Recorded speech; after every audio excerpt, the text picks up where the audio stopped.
महात्मा बसवेश्वर आर्थिक महामंडळ सर्व लिंगायत समाजासाठी खुले करण्याची मागणी. निधी वाढवण्यासह विविध मागण्यांसाठी 9 ऑगस्टपासून कोल्हापुरात साखळी उपोषण. गडहिंग्लज तालुक्यात समाजबांधवांशी संपर्क साधून आंदोलनात सहभागी होण्याचं आवाहन.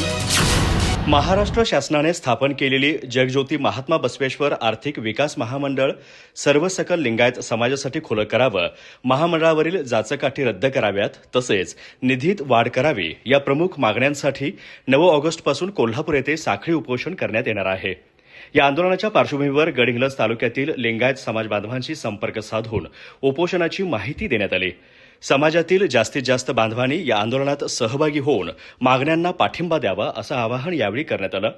यावेळी इचलकरंजीचे नगरसेवक तथा लिंगायत समाज महाराष्ट्र राज्याचे अध्यक्ष संजय तेलनाडे, जिल्हा परिषद सदस्य शहापुरे, लिंगायत धर्म महासभेचे जिल्हाध्यक्ष राजेंद्र पिंपळे, रणदिवे, गडहिंग्लजचे नगरसेवक संतोष चिकोडे, पंचायत समिती सदस्य शिवगोंडा पाटील, गडहिंग्लज तालुक्यातील मुगळीचे सरपंच मल्लिकार बोळे, BS टोनपे, स्वरूप घबाडे, बाळासाहेब मूर्ती, केदार डांग यांच्यासह लिंगायत समाजाचे पदाधिकाऱ्यांनी समाजबांधव उपस्थित होते. अधिक माहिती आणि ताज्या घडामोडींसाठी आजच आमचे चॅनल सबस्क्राईब करा.